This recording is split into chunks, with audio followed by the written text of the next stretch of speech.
What we have done is to be able to connect all Equitel lines to bank accounts so that we digitalize money such that payments become easy. But more importantly, by connecting a customer's phone to their bank account, it means the bank never closes its doors, because the agents of the bank will be running 24 and the customer has their phone 24. So they can do money transfer 24 hours every day without any inconvenience of a bank ever closed. Now we have given bank to the people, not taking it near to them. We have given the bank to them. They have it on their hands, they have the bank in their pocket, they have a bank on their table consistently.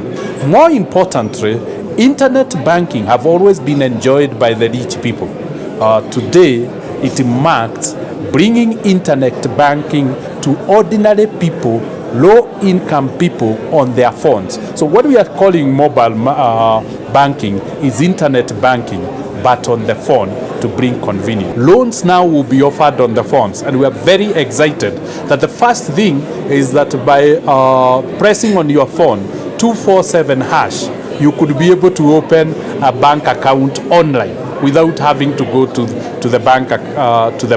And within 5 minutes, we'll have completed the whole process and given you an account that you can start operating instantly. Now, when it comes to the loans, we have lived up to our expectations. We have now categorized people based on their credit risk.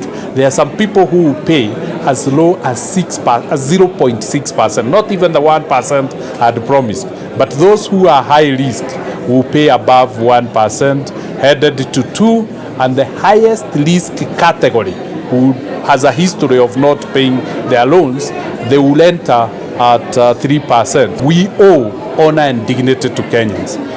Dominating Kenyans is not a virtue.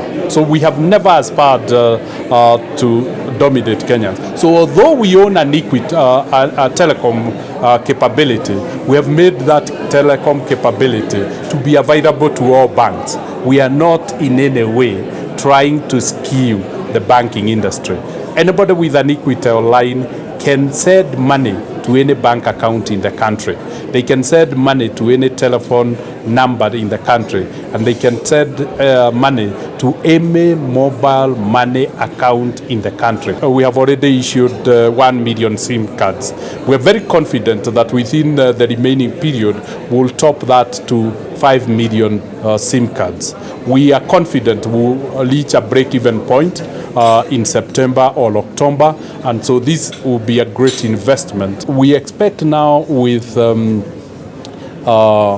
East Africa to be able to cover the East African region before the end of the year, and with Airtel we expect the first country outside East Africa to be DRC Congo, where we bought a bank and where Equitel Airtel is the biggest telecom, and the partnership there is to ride on their existing SIM card without having to invest in a separate SIM card, to combine or to converge banking and telecommunication and change the landscape of a customer experience in Africa.